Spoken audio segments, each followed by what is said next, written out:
It is March 2026.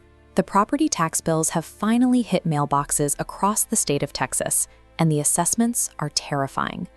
Texas operates without a state income tax. To fund public schools, roads, and emergency services, local governments extract their operational budgets entirely from the assessed value of real estate.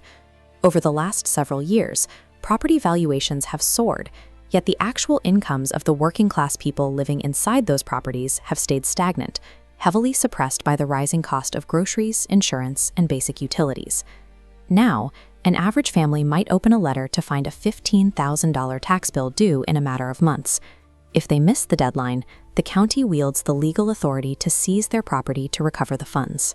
A citizen could spend 30 years making every mortgage payment, completely paying off their home, only to discover that the structure of local taxation has turned their greatest asset into an immediate, unpayable liability. Almost immediately after the county bills arrive, billboards and radio ads blanket the state. They proclaim, "We'll pay your property taxes today. Keep your home." These offers come from a shadow industry of private property tax lenders. These aggressive marketing campaigns focus heavily on retirees and Texans living on fixed incomes. They target people who have zero margin for error in their monthly budgets and are desperate for a lifeline to avoid county seizure. Signing these official documents authorizes a private company to legally purchase the government's tax lien directly against the property. This transfer replaces the state's public collection process with a private for-profit legal claim. The moment that transaction clears, the homeowner is stripped of any leniency, hardship exemptions, or payment plans the county might have offered. They are thrust into a highly unregulated financial ecosystem designed strictly for private profit. By purchasing the lien, the shadow lender assumes the immense legal power originally reserved for the state. They own the debt, and they dictate the terms of survival. A standard tax debt serves as the base. Private lenders instantly stack on thousands in hidden legal fees, inflating the principal. Then comes an 18% compounding interest rate. A manageable $10,000 bill rapidly mutates into a $25,000 unpayable sum. A retired couple relying solely on a fixed monthly Social Security check cannot generate the excess cash required to outpace this aggressive accumulation of debt. The mathematical certainty of default reveals the lender's true objective, the acquisition of the physical property itself. This extraction is made possible by a legal mechanism called super priority status.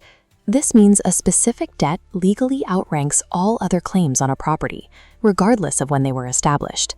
A bank foreclosure takes years, shown by the slow blue timeline, but a tax lien foreclosure bypasses these hurdles. Super priority status lets the tax lender leapfrog primary mortgages to the front of the line, seizing a $400,000 asset for a $20,000 debt. By exploiting this local legal backdoor, shadow banks effectively nullify standard consumer protections and primary banking rights across the entire state. The storefronts running these ads are local, but the capital funding them originates much higher up the financial chain. Massive private equity firms based on Wall Street quietly provide the billions of dollars in liquidity required to buy up these localized Texas tax debts en masse. These massive funds operate on algorithmic models, demanding constant high-yield returns. An 18% interest rate, legally protected by the state of Texas and collateralized by hard real estate, provides a perfect financial product for their portfolios. When we pull back, the isolated tragedies of suburban foreclosures reveal themselves as a deliberate, national-scale mechanism designed to extract wealth from working-class communities and funnel it directly into private equity vaults. The result is the systematic, permanent erasure of generational equity from minority and working-class families who played by the rules.